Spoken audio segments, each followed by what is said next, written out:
তোমার কি প্রচুর চুল ঝরছে কিংবা সারাদিন খুব ক্লান্ত লাগছে আর যতই ডায়েটিং করো বা এক্সারসাইজ করো পেটের চর্বিটা কিছুতেই যাচ্ছে না? এগুলোর কারণ হতেই পারে তোমার শরীরে আয়রনের ঘাটতি হচ্ছে। আজকের ভিডিও থেকে জানতে পারবে আয়রনের ঘাটতি হচ্ছে কিনা এমন 7টা লক্ষণ। কেনই বা তোমার ওজন কমাটা এক জায়গায় আটকে গেছে আর কমছে না, এবং সবচেয়ে গুরুত্বপূর্ণ যেটা একদম ঘরোয়া উপায় কি করে তুমি তোমার আয়রনের ঘাটতিটাকে ঠিক করবে। তাই পুরো ভিডিওটা খুব মন দিয়ে দেখো, কারণ শেষে যে আয়রনের ঘাটতি ঠিক করার পদ্ধতি বলবো সেটার জন্য হতে পারে তোমার ওজন কমানোর জার্নিটা অনেক সহজ হয়ে গেল। Welcome to good life with Sukarna. আমি লাইফস্টাইল কারেকশন কোচ। আমার পার্সোনাল গাইডেন্সে তুমি যদি ওজন কমাতে চাও, নিজের জীবনটা পরিবর্তন করতে চাও, তাহলে আমার 2 ঘন্টার অনলাইন ইন্ট্রোডাকশন সেশন জয়েন করো। সেশন বুক করার জন্য নিচের নাম্বারে LCW লিখে হোয়াটসঅ্যাপ করো। শরীরে আয়রনের মাত্রা কমে যাওয়া মানে শুধুই মাত্র দুর্বল লাগা না। বিজ্ঞান বলছে আয়রন তোমার প্রতিটি কোষে অক্সিজেন ক্যারি করে, তাই কম আয়রন হলে মেটাবলিজমটা ধীরে হতে থাকে, তাতে ফ্যাট লসটা একটা জায়গায় দাঁড়িয়ে যায়। বিশেষ করে পিরিয়ডের সময় বা কনসিভ করার সময় এই আয়রন ঘাটতিটা খুব বিপজ্জনক হতে পারে। তোমার শরীরে আয়রনের ঘাটতি হচ্ছে মানে তোমার শরীর নিজেকে বলছে আমি দুর্বল নই, আমার শরীরটা অক্সিজেনের জন্য প্রতিনিয়ত লড়াই করছে। আর লো আয়রন তোমার শরীরে থাকলে তুমি যতই ডায়েট করো বা এক্সারসাইজ করো কোনো ফলই তুমি পাবে না। এবারে জেনে নাও কি কি লক্ষণগুলো থেকে তুমি বুঝতে পারবে তোমার শরীরে আয়রনের ঘাটতি হচ্ছে কিনা। তার প্রথমটাই হচ্ছে সবসময় ভীষণ ক্লান্ত বোধ করবে, এমনকি রাত্রে ভালো করে ঘুমানোর পরও মনে হবে কিরম যেন ঘুমের ঘাটতি হচ্ছে, আর একটু ঘুমালে ভালো হতো।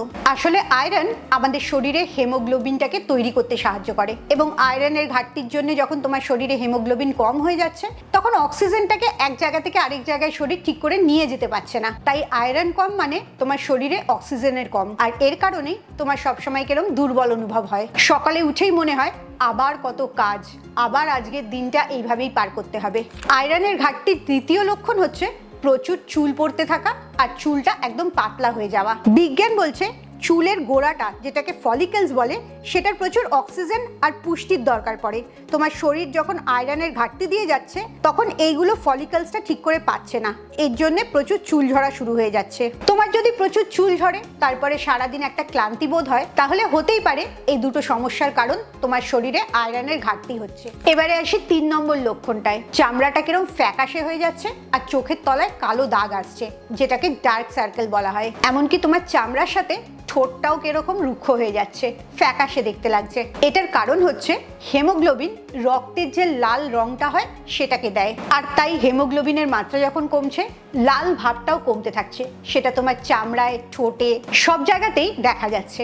4 নম্বর আয়রন কমের যে লক্ষণটা দেখা যায় সেটা হচ্ছে অল্পতেই তুমি হাঁপিয়ে যাও, তোমার নিঃশ্বাস নিতে কষ্ট হয়, তোমার দমটা ফুরিয়ে আসতে থাকে, সিঁড়ি দিয়ে ওঠার সময় কিংবা একটু তাড়াতাড়ি হেঁটে যাওয়ার সময় প্রচন্ড হাঁপাতে শুরু করো তুমি। এর কারণ হচ্ছে তোমার হার্টটা আর লাংসটা প্রচুর বেশি কাজ করছে, কারণ আয়রন কমের জন্য শরীর অক্সিজেন কম পাচ্ছে, আর একটা জায়গা থেকে আরেকটা জায়গায় অক্সিজেন নিয়ে যাওয়ার জন্য হার্টকে আর লাংসকে ওভার ডিউটি করতে হচ্ছে। তুমি হয়তো ভাবছো তোমার ফিটনেস কমে গেছে, ওজন বেড়ে গেছে, তার জন্য তুমি হাঁপিয়ে যাচ্ছ। হতে পারে এই দুটোর কোনোটাই না, তোমার রক্তে আয়রনের পরিমাণ কম আছে বলে তুমি হাঁপিয়ে যাচ্ছ।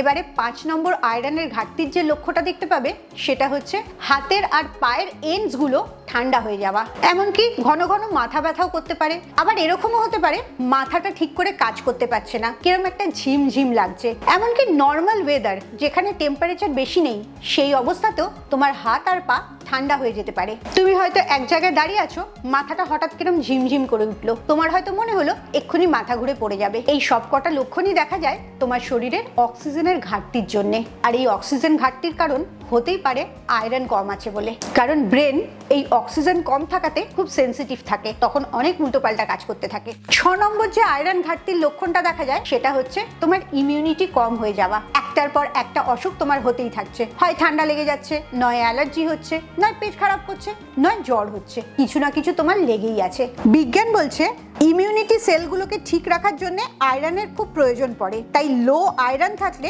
শরীরটা নিজেকে রক্ষা করতে পারে না, এই ইমিউন সেলগুলো নষ্ট হতে থাকে, আর এই কারণেই আয়রন ঘাটতি হলে যেরকম দুর্বল হয় শরীরটা, সারাদিন ঘুম পায়, ক্লান্ত লাগে, সেরকমই একটার পর একটা অসুখও হতে থাকে। 7 নম্বর যে সমস্যাটা হয় আয়রন ঘাটতি হলে, সেটা ওয়েট লস করতে গেলে বেশিরভাগ মানুষেরই হয়। সেটা হচ্ছে সুগার আর কার্বের চাহিদাটা প্রচন্ড বেড়ে যায়, খুব সুগার ক্রেভিং হতে থাকে। যেমন মিষ্টি খাওয়ার ইচ্ছে, বিস্কিট খাওয়ার ইচ্ছে, বা ভাতটা পরিমাণে বেশি খাওয়ার ইচ্ছে। এর কারণ হচ্ছে আয়রন কমের জন্য তোমার শরীরে অক্সিজেন কম থাকছে, আর যখনই শরীর অক্সিজেন কম পাচ্ছে তখনই ইনস্ট্যান্ট অক্সিজেন নেওয়ার জন্য সুগার বা কমফর্ট ফুড চাইছে শরীরটা। কার্বোহাইড্রেট বা মিষ্টি জাতীয় খাবার, এই সবগুলো থেকেই তোমার শরীর ইনস্ট্যান্ট এনার্জি পেয়ে যায়। এই এনার্জির ঘাটতির জন্যই ক্রেভিংটা বাড়তে থাকে। এই সবকটাই হয় আয়রনের ঘাটতির জন্য, আর এর কারণেই তোমার ওয়েট লসটা এক জায়গায় দাঁড়িয়ে যায়। তুমি অনিচ্ছা সত্ত্বেও অনেক বেশি কার্বস আর মিষ্টি খেতে থাকো। এছাড়াও আয়রন ঘাটতি হলে তোমার মুড সুইং হতে থাকে, অ্যাংজাইটি হতে থাকে, তুমি কনসেন্ট্রেশন দিয়ে কোনো কাজ করতে পারো না, তোমার মোটিভেশনের অভাবও লক্ষ্য করা যায়। তুমি সবসময় লো ফিল করো, ইরিটেটেড ফিল করো, আর মনে হয় ইমোশনালি একদম ড্রেন্ড হয়ে গেছো, আর তুমি লড়াইটা করতে পারবে না। এর কারণ হচ্ছে বিজ্ঞান আর সাইকোলজি দুটো মিলিয়ে যেটা দেখা যায়, আয়রনটা তোমার নিউরো ট্রান্সমিটারের সাথে যুক্ত থাকে, যেমন ডোপামিন আর সেরোটোনিন। তাই যখন শরীরে আয়রনের ঘাটতি হয় তখন এই ইমোশনাল হেলথটাও নষ্ট হতে থাকে। তুমি হয়তো ভাবো তুমি মানসিকভাবে খুব দুর্বল মানুষ, আসল কারণটা হচ্ছে তোমার রক্তের মধ্যে আয়রনটা কম আছে, তার জন্যই তোমার ইমোশনাল ইমব্যালেন্সটা দেখা যাচ্ছে। আয়রন কম হওয়াটা শুধুমাত্র একটা রক্তের সমস্যা না, এটা তোমার এনার্জিটাকে কম করে দিচ্ছে, ওয়েট লসটাকে বাধা দিচ্ছে, স্কিনটা ডাল বানিয়ে দিচ্ছে, প্রচুর চুল পড়তে শুরু করছে, মুড সুইং করছে, এবং তোমার কনফিডেন্সটা একদম নষ্ট করে দিচ্ছে। তাই আয়রনের ঘাটতিটা যখন তুমি ঠিক করছো, তখন শুধু তোমার শরীর না, তোমার ইমোশন, পার্সোনালিটি, মোটিভেশন সবকটা জিনিসকেই তুমি ঠিক করছো। ভারতীয় মহিলাদের মধ্যে এই আয়রনের ঘাটতিটা প্রচুর বেশি লক্ষ্য করা যায়। তার কারণ হচ্ছে অনেক মেয়েরই পিরিয়ডের অনেক হেভি ফ্লো হয়, তাতে ব্লাড অনেক বেশি বেরোয়। আবার অনেকেই আছে বেশিরভাগ দিন নিরামিষ খায়। সমস্যাটা নিরামিষ খাওয়াতে না, সমস্যাটা হচ্ছে খাবারে ব্যালেন্স থাকে না বলে খাবারের থেকে ঠিকঠাক পুষ্টিটা শরীর নিতে পারে না। এছাড়াও আরেকটা সমস্যা প্রচুর বেশি লক্ষ্য করা যায়, সেটা হচ্ছে খাওয়ার কয়েক মিনিটের মধ্যেই চা বা কফি খাওয়া। শরীরে যখনই খাবারের সাথে তোমার চা বা কফি ঢুকছে, তখন শরীর পুষ্টিটাকে ঠিক করে নিতে পারছে না। এই কারণে কোনো খাবার 30 মিনিট থেকে 1 ঘন্টা পরে তুমি চা বা কফি খাবে, একসাথে কখনোই খেও না। আর প্রধান সমস্যা যেটা দেখা যায় সেটা হচ্ছে খাবারে প্রোটিনের মাত্রা প্রচন্ড কম থাকে। যত খাবারে প্রোটিন কম খাবে তত তোমার আয়রনের ঘাটতিটা রক্তে বাড়তে থাকবে। তাই আয়রনের ঘাটতির সমস্যাটা শুধু তুমি কম খাও তাই না, তুমি সঠিক খাও না, আর তার জন্যে তোমার শরীর পুষ্টিটা ঠিক করে নিতে পারে না। এবারে আসি সবচেয়ে গুরুত্বপূর্ণ জায়গায়, এই আয়রনের ঘাটতিটা তুমি ঠিক করবে কি করে? তার প্রথম রেমিডিটা হচ্ছে খাবারটাকে ফিক্স করতে হবে। যে খাবারে আয়রন বেশি আছে সেই ধরনের খাবার খেতে হবে, যেমন পালং শাক, বিটরুট, খেজুর বা কিশমিশ, আর আমিষের মধ্যে ডিম আর মাছ। আয়রনটা তোমার শরীরে সবচেয়ে ভালো মিশবে যখন তুমি এই খাবারগুলোর সাথে ভিটামিন সি যোগ করবে। তাই নিয়মিত লেবু, আমলকি এগুলো খাবার থালায় যোগ করবে। আর কখনো ভুলবে না, খাওয়া শেষ করার সাথে সাথে চা বা কফি খাবে না, 1 ঘন্টা অপেক্ষা করে যাবে। 2 নম্বর আয়রন ঘাটতি ঠিক করার রেমেডি হচ্ছে সাপ্লিমেন্ট। সেটার জন্য অবশ্যই তোমাকে আগে ব্লাড টেস্ট করে দেখে নিতে হবে সত্যি তোমার রক্তে আয়রন কম আছে কিনা এবং কতটা কম আছে যার জন্য সাপ্লিমেন্ট নিতে হচ্ছে।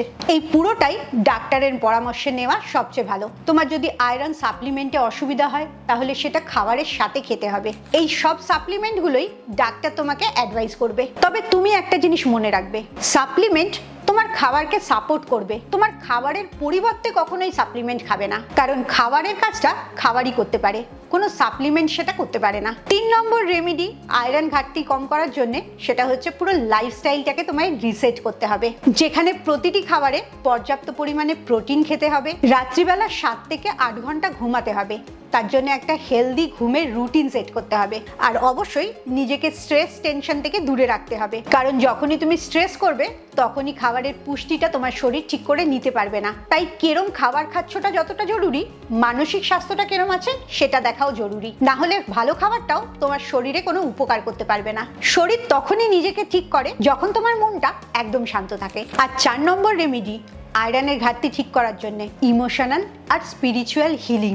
নিজেকে যে কথাগুলো বলো সেই কথাগুলোই তোমার শরীর মনটাকে ডিজাইন করে। তাই এবার থেকে আয়রন ঘাটতি ঠিক করার জন্য নিজেকে একটা পজিটিভ অ্যাফার্মেশন দেবে। সবসময় বলতে থাকবে আমার শরীর সমস্ত পুষ্টি গ্রহণ করার জন্য তৈরি আছে এবং আমার শরীর সেই পুষ্টি নিয়ে নিজেকে ভেতর থেকে শক্তিশালী তৈরি করছে। এই পজিটিভ অ্যাফার্মেশনটা সারাদিনে কয়েকবার বলবে। আর নিজের শরীরকে তিরস্কার না করে যথেষ্ট রেসপেক্ট দেবে, গ্র্যাটিটিউড জানাবে, নিজের শরীরকে ধন্যবাদ জানাবে, কারণ এই শরীরটা আছে বলেই তোমার আত্মাটা এর মধ্যে থাকতে পারছে। তাই অবশ্যই নিজের শরীরটাকে রোজ একবার করে থ্যাংক ইউ বলবে, তার ভেতরে তুমি বাস করতে পারছো বলে। বিজ্ঞান বলে যত পজিটিভ ইমোশন তোমার বেশি হবে তত তোমার হজম শক্তিটা ভালো হবে আর পুষ্টিটা তোমার শরীর অনেক ভালো করে নিতে পারবে। আয়রনের ঘাটতিটা যখন তোমার শরীরে ঠিক হচ্ছে তখন শুধু তোমার শরীরটা ভালো হচ্ছে তাই না, তুমি তোমার হারিয়ে যাওয়া আত্মবিশ্বাসটাকেও ফিরে পাচ্ছ।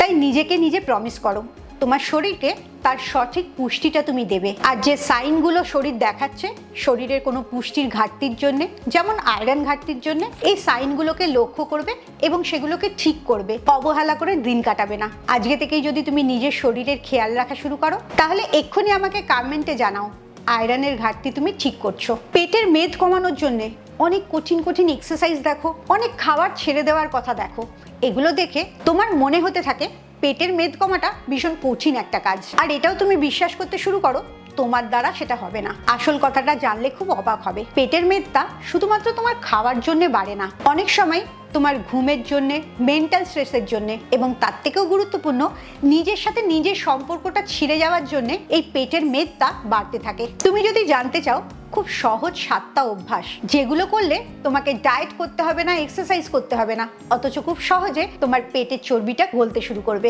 তাহলে অবশ্যই পরের ভিডিওটার জন্য অপেক্ষা করো। খুব ভালো থাকো, মানসিক আর শারীরিকভাবে একদম সুস্থ থাকো। আবার পরের ভিডিওতে তোমাদের সাথে দেখা হচ্ছে।